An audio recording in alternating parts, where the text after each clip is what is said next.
नमस्कार मित्रांनो, सहर्ष स्वागत आहे आपल्या मराठी मास्तरच्या यूट्यूब चॅनलमध्ये. घेऊन आलो होतो अजून एक नवीन अपडेट. मित्रांनो, आजच्या व्हिडिओमध्ये आपण संवर्ग 3 मध्ये म्हणजे बदली अधिकार प्राप्त शिक्षकांचा फॉर्म कसा भरायचा ते बघणार आहे. मित्रांनो, संवर्ग 3 मध्ये फॉर्म भरण्यासाठी आपल्याला आजपासून म्हणजे 28 जुलै ते 31 जुलै अखेर आपल्याला पोर्टल उपलब्ध राहणार आहे. आता इथे तुम्हाला दिसत असेल, इथं फेज 3 मध्ये मराठी भाषा करूया. फेज 3 मध्ये इथे बघा 28 ते 31 तारखेपर्यंत आपल्याला फॉर्म भरण्यासाठी सुविधा उपलब्ध आहे. आता याच्यामध्ये कुठले कुठले बदल आहेत, कुठल्या महत्त्वाच्या गोष्टी आपण लक्षात घेणं गरजेचं आहे ते आपण थोडक्यात बघणार आहोत. इथे बघा डाव्या कोपऱ्यात गेल्यानंतर जिल्हा अंतर्गतमध्ये क्लिक करायचं आहे. अर्जामध्ये जाऊया, बदली अधिकार प्राप्त आणि अर्ज पहा. म्हणजे इथे आपण अर्ज पहामध्ये क्लिक केल्यानंतर पहिल्यांदाच येतं की 20चा हा व्हिडिओ बघितला आहे का. मित्रांनो, 20चा हा व्हिडिओ बघा, खूप मार्गदर्शनपर माहिती तुम्हाला मिळून जाईल.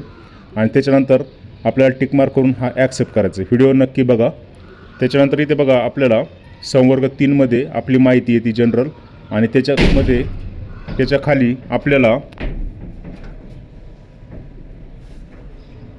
इथे नकार किंवा होकार देण्याची सुविधा उपलब्ध आहे. इथे बघा बदली हवी आहे, बदली नको, मला बदली नको, मला बदली हवी.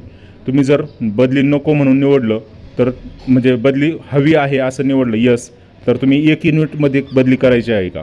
1 युनिटमध्ये बदली करायला यस जर केलं आपण, तर आपल्याला इथे जोडीदाराचा मोबाईल नंबर किंवा शालार्थ ID टाकावा लागतो. आणि खालची माहिती जी आहे ती आपोआप येते. आणि प्राधान्यक्रम निवडण्यासाठी इथे आपल्याला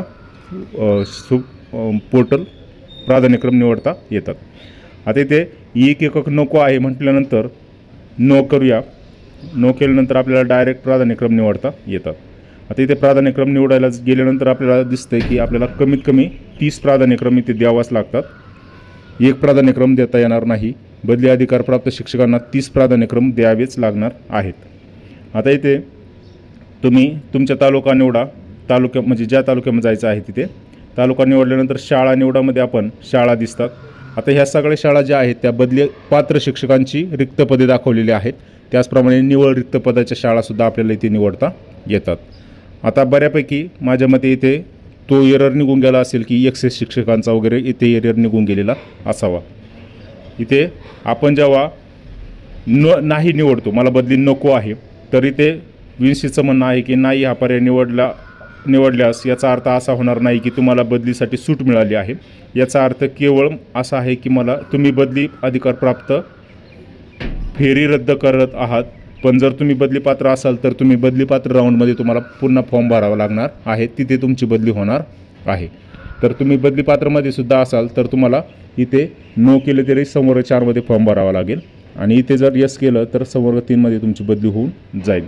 आणि तुम्ही जर बदली पात्र नसाल तर तुम्ही इथे नकार दिल्यानंतर तुमची बदली होणार नाही.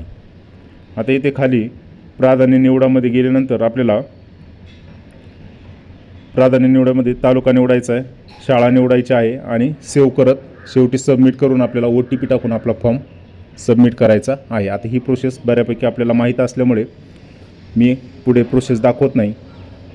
मित्रांनो, 20चा व्हिडिओ बघा आणि काही शंका असल्यास नक्कीच कमेंटमध्ये प्रश्न विचारा. व्हिडिओ आवडल्यास लाईक, शेअर आणि आपला चॅनल सबस्क्राईब करायला विसरू नका. पुन्हा भेटूया अशाच अपडेटेड व्हिडिओमध्ये. तोपर्यंत धन्यवाद मित्रांनो. जय हिंद, वंदे मातरम, जय महाराष्ट्र.